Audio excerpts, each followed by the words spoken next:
Live from Keene, New Hampshire, the most watched TV news show in Keene, the Keene Weekly News with Mark Edgington. Coverage of local and national events starts now.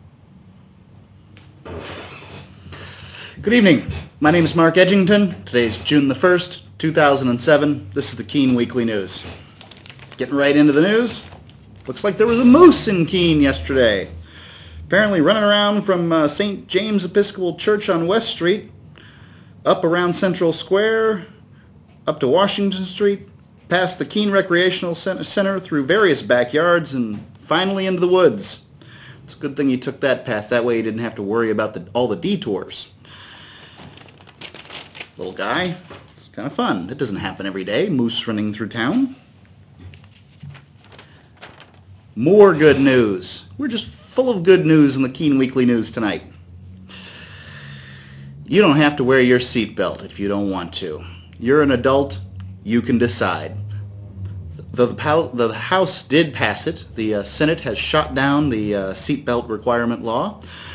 New Hampshire will remain the only state that does not require drivers to buckle up, that's adult drivers over the age of 18, as the Senate Thursday rejected a bill mandating seatbelts for nearly all drivers and their passengers. Of course, not school buses. I don't know exactly why school buses are exempt.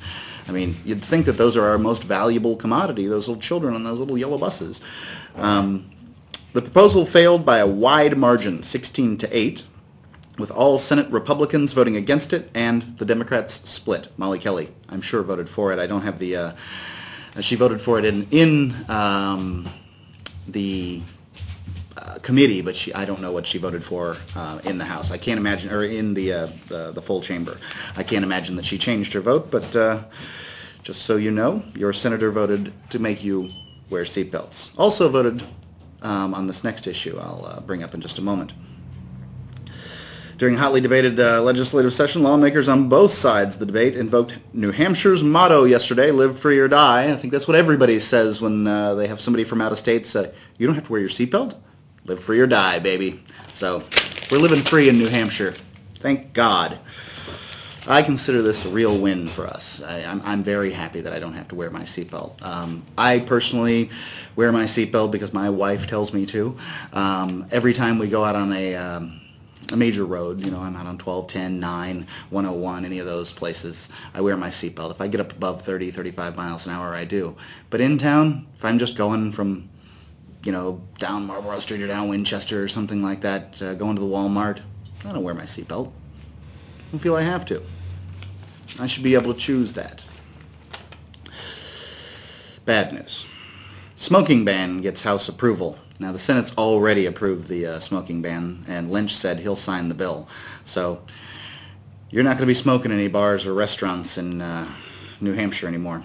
Forget having a cigarette in one hand and a beer in the other at your local watering hole. All smoking in New Hampshire bars and restaurants will soon be snuffed out, possibly as early as September. The House voted by a wide margin, 224 to 117 Thursday, to send a bill imposing the ban to Governor John H. Lynch, who said he will sign it. It will take effect 90 days later. Social, fraternal, and religious organizations and their private events are exempt from the ban. Smoking is permitted at the organization's public events, such as bingo nights, only if smoking areas can be segregated effectively. All right, so it's a shame that we aren't going to be able to smoke in bars and restaurants, but I think they worded this wrong because there's social clubs all over. There's the Italian American Club over in, I don't know, it's sort of South Keene. Well, what's to stop, I don't know, pick a bar, the railroad from charging memberships? $1 gets you a lifetime membership. They already charge a cover charge sometimes. They can just call the membership part of the cover charge, and $1 gets you a lifetime membership to the railroad, and now it's a members-only club.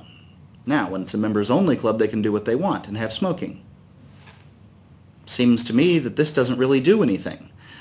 I'd hate to say that our legislators are wasting their time and our money, but I think our legislators are wasting their time and our money on this nonsense. I hope that bar owners understand that they could just make a, a 1 penny lifetime membership. I don't think anybody would have a problem with that, so that they could be able to go into a smoking establishment. I mean, people that are going into smoking establishments now know that they're going into smoking establishments. They willingly go into those smoking establishments. I don't see what the problem is. The employees that work in those smoking establishments willingly go to work every single day. They get in their cars and they turn them on and they drive to the smoking establishment. What's the big deal? Everybody's willingly doing this. Are our legislators saving us from something? And if they are saving us, why didn't they save the social, fraternal, and religious organizations from it? Is it possible that their lobbyists were a little more powerful? No, our legislators aren't controlled by our lobbyists. I don't know. Seems dumb to me, and I don't understand why anybody would support it. I mean, I understand people not liking smoking. I don't want somebody smoking cigarettes around me when I'm eating, but you can go to a restaurant. I can't think of too many smoking restaurants in Keene. This is really about bars. And a lot of people just smoke when they drink beer. I don't see why we should be able to tell them no. Really, the issue is about property rights. I mean, if I own a bar, I get to decide whether or not people smoke in that bar or not. I don't own a bar, but lots of people do, and they should be able to make that decision themselves. Nonsense, as far as I'm concerned. I don't know. I don't know why they decided to waste our time with all this. Managed to strike it down last year, but not this year. So thieves are striking around Keene. A spate of thefts was reported around Keene Thursday, including a sport utility vehicle, a laptop computer, and baseball equipment. A black Mercedes sport utility vehicle was reported stolen Thursday evening from the parking lot of the Cheshire Village Pizza at 9 Ashwelot Street in Keene. Swansea resident, oh boy, Greek guy, Antheos Skipardis, 29, of the owner of the business, called police Thursday at about 7:40 to report that his 2000 Mercedes was missing from the parking lot. Police said it's a shame. Guy's working in his business and somebody comes along and steals his car. He's worked so hard for it. Not that it's good that any car is stolen, but it's a shame.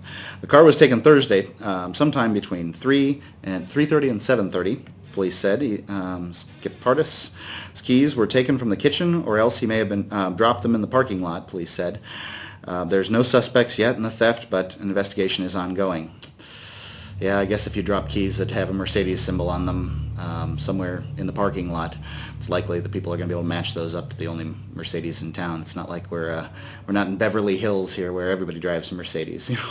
Mercedes are still kind of rare in Keene. I'm sure that Mr. Skipardis has insurance, but that doesn't change the fact that it's very frustrating. This is the second theft from the business parking lot in a little over a week. On May the 21st, a pizza deliveryman of Concord reported his 1999 gold Saturn taken from the parking lot where he'd parked it with the doors unlocked and the keys inside. Laptop computer and a tan trench coat were reported stolen Thursday morning from a car parked at the CVS Plaza parking lot in the West Street in Keene. About 10 a.m., Spofford resident Patrick Rodden, 20, called police to report that a laptop with an estimated value of $1,900 and a tan trench coat with an estimated value of $250 were missing from his vehicle. The police reported of the incident is unclear as to when the theft might have taken place. The car doors were unlocked, the police said. In Keene we enjoy being free from a lot of violent crime. We don't enjoy being free from a lot of property crime. Lock your doors if you want people to stay out. You can see there seems to be a pattern here. More than $700 worth of baseball equipment was reported stolen early Thursday morning from the passenger seat of a car parked on Wakefield Street in Keene. At about 7:15 a.m., Keene resident Peter Wilbur, 18, called police to report that a bag full of baseball equipment was missing from his 1998 Buick LeSabre, which was parked outside his home at 58 Wakefield Street from 9:30 p.m. Wednesday until Thursday morning. The items reported stolen included 2 baseball gloves. Police said the car doors were unlocked. Lock your car doors. Lock your house doors. People want to steal your crap. You worked hard for that stuff. It's hard to replace it. Hurts when it gets taken. Here's an interesting little story that I picked up from the national news. I kind of like this one. The U.S. Mint is unhappy with coin. Apparently, a Marvel Comics character is giving George Washington some company on the quarter, but the U.S. Mint isn't laughing. To promote the upcoming film The Fantastic Four, Rise of the Silver Surfer, 20th Century Fox and the Franklin Mint altered 40,000 U.S. quarters to feature the superhero. Silver Surfer there, I guess.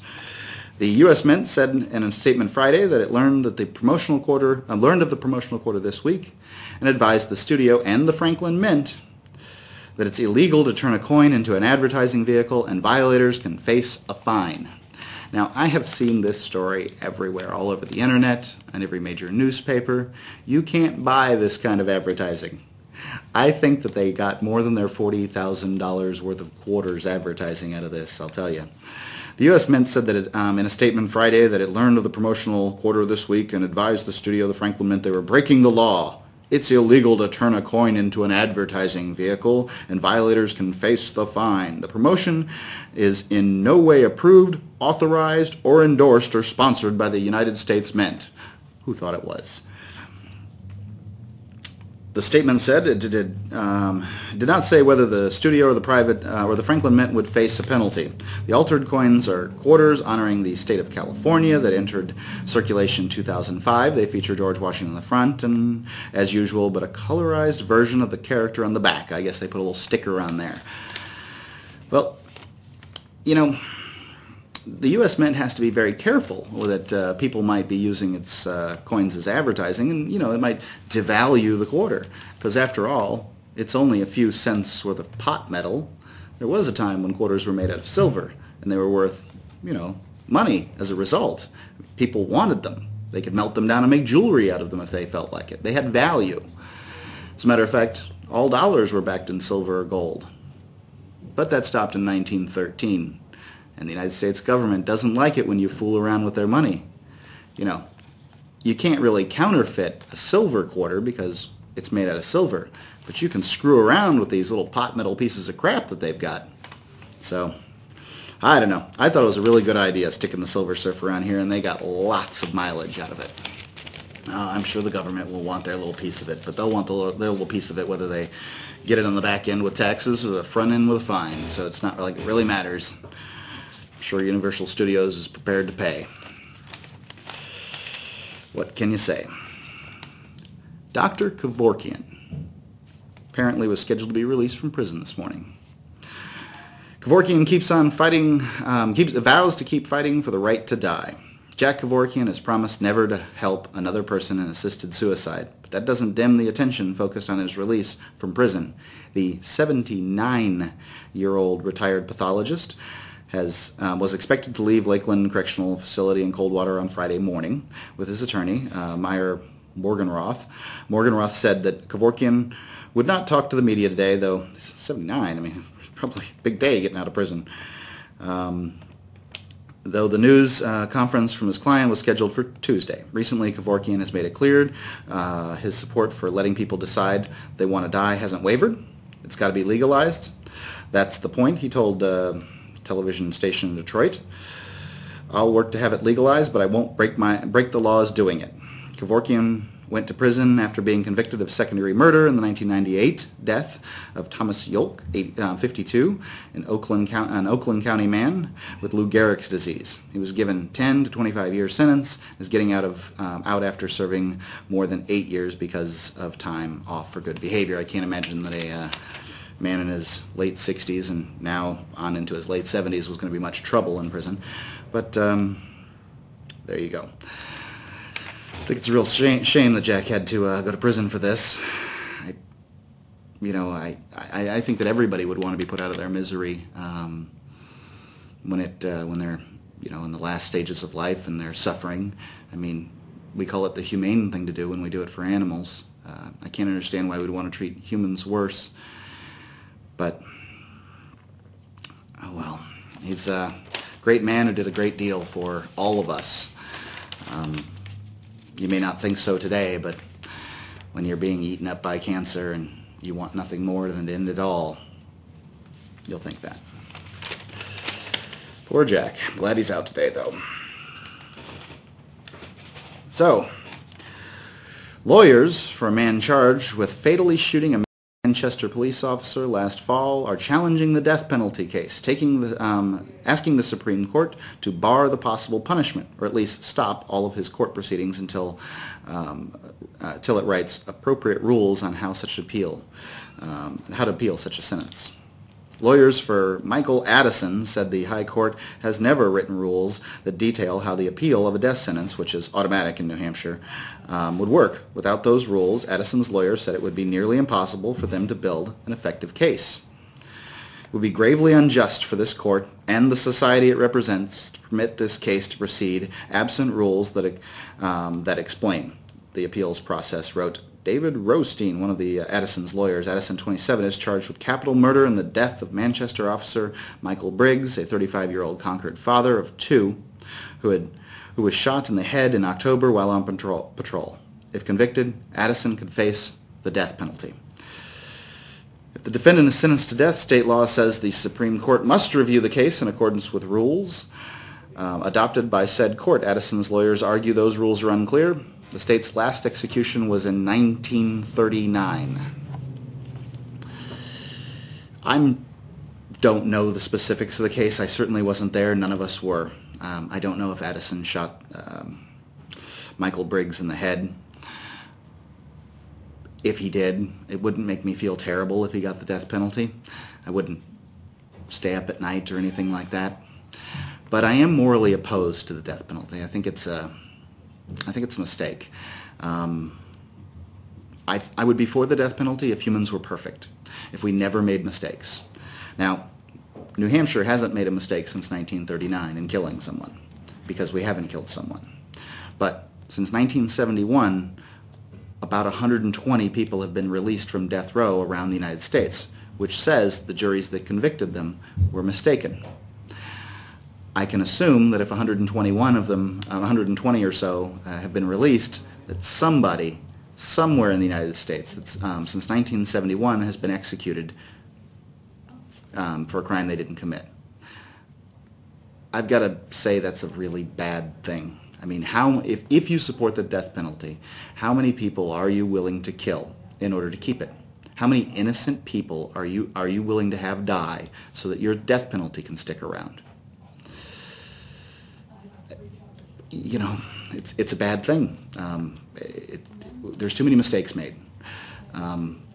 If you can only imagine a member of your family getting put to death for a crime they didn't commit, it could happen to anyone. You never know. The case of Mr. Addison, I know they picked him up relatively quickly. You know, it's difficult to feel too bad for this guy. I certainly don't. But I think in general the death penalty is a bad thing, and I sincerely hope that we keep up our record of no executions since 1939.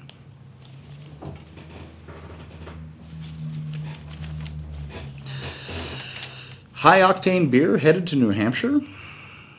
Wholesalers say connoisseurs thirst for it. Substance abuse prevention advocates warn underage drinkers could become easily addicted to it. It's high-octane beer. New Hampshire is joining a growing number of states whose lawmakers in recent years have grappled with whether to adjust their alcohol content laws to usher in new products. Apparently this new beer has an alcohol level of 18%, and New Hampshire's limit on beer has been 12%. Well, why do we have that law? I mean, I personally have no desire to drink a beer that has 18% alcohol. I've had beers that are rather alcohol tasting, and I'm not very interested in them. I like my beer to taste like beer, not to taste like alcohol. But I'm sure somebody out there wants this stuff. It's not like liquor's not legal in New Hampshire. I mean, you can get a bottle of liquor on up to 100 proof. That's 50% alcohol. Why does it matter how much alcohol beer has?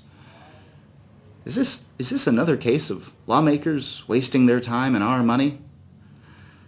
Maybe the beer distributors back then, somebody paid somebody off so that they couldn't compete by making more and more powerful brews. I don't know, but this is dumb. If you want to buy a beer that has 18% alcohol in it, you should be able to do so. You can certainly go and buy a liqueur that has 18% alcohol in it. What difference does it make how it's brewed? This is nonsense. It should be done away with immediately. Which, of course, is just the legislature going into session to undo something that the legislature in the past has gone into session to do. It's silly. Silly. All right. I'm going to lose a few friends on this story, I can assure you. The fire department is running a risk of a lawsuit. They say that more Keene firefighters need to meet standards. Keene firefighters push argument for more staff. Apparently, Keene fire officials say that their safety is at risk and the city is leaving itself open to a lawsuit by understaffing the West Keene Fire Station. They're calling for the city to hire new firefighters immediately. The National Fire Protection Association, which compiles standards and codes for the firefighting industry, recommends that 90% of fires have 4 firefighters respond within 4 minutes, a standard adopted in 2001. That means 2 firefighters can enter a burning building while 2 remain outside, ready to act if those inside run into trouble, said Keene Deputy Fire Chief Mark R. Boynton. But the West Keene Fire Station is staffed only by 3 firefighters at a time, which means the department has to rely on on-call firefighters to meet safety standards, Boynton said. This is kind of complicated. We got ourselves into, the city council got us into this mess of having a professional firefighter organization, and now we have to figure out how to handle it. We got to meet all these standards and everything. Well, I'd like to remind everybody out there that 92% of all fire stations in America are completely volunteer. And another 5% or so are mixed, like Keene's. I think Keene has a auxiliary unit. But we mainly rely on our professionals. Essentially, we have a professional fire department. All the rules apply to the professional ones. Now, look, I don't have any problems with firefighters. I know they do a good job. They risk their lives. I mean, these guys are, when they have the opportunity, will certainly risk their lives for you. I think that there's better ways to pay for it all. Most of the runs our firefighters do are medical runs. They're picking up people. In some cases, people that are in terrible emergencies. They even administer paramedical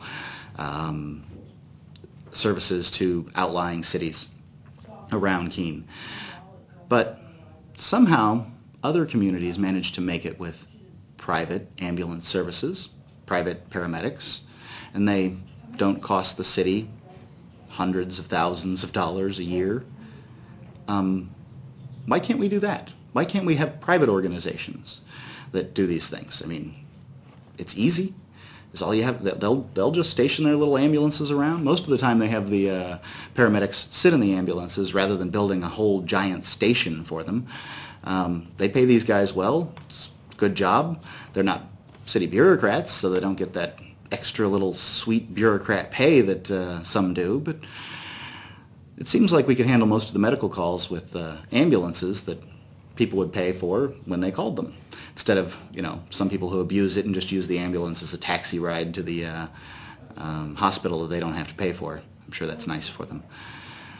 And then if there's a fire, then we could just sound the alarm, and the volunteer firefighters would get their pagers or their cell phones would ring, and they'd realize an emergency, they'd hop in their car and they'd go fight the fire, just like I did when I was a volunteer firefighter.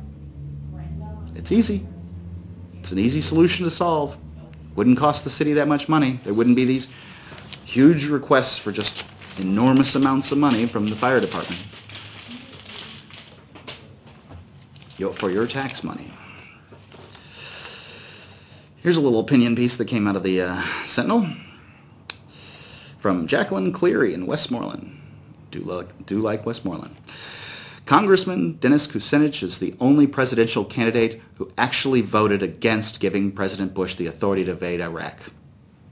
Jacqueline, you're wrong. I'm sorry.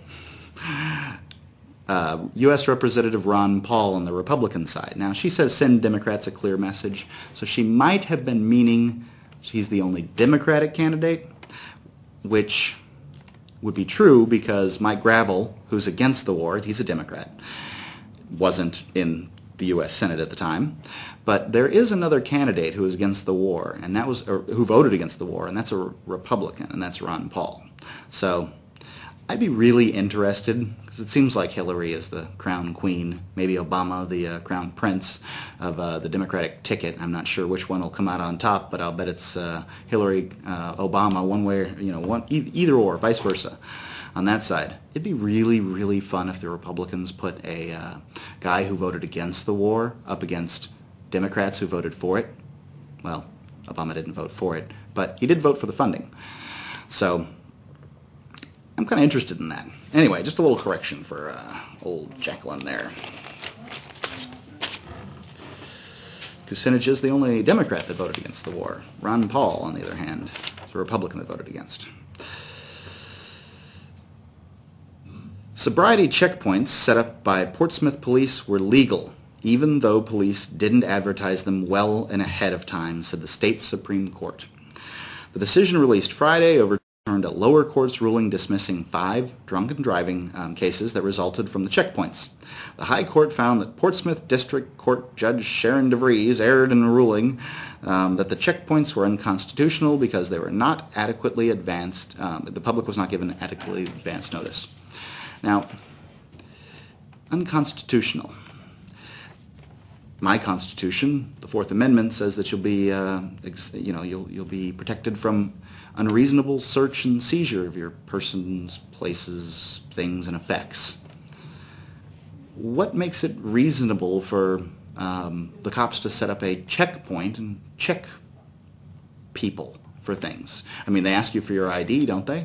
Isn't that an unreasonable search and seizure of your person and effects? Seems like it to me.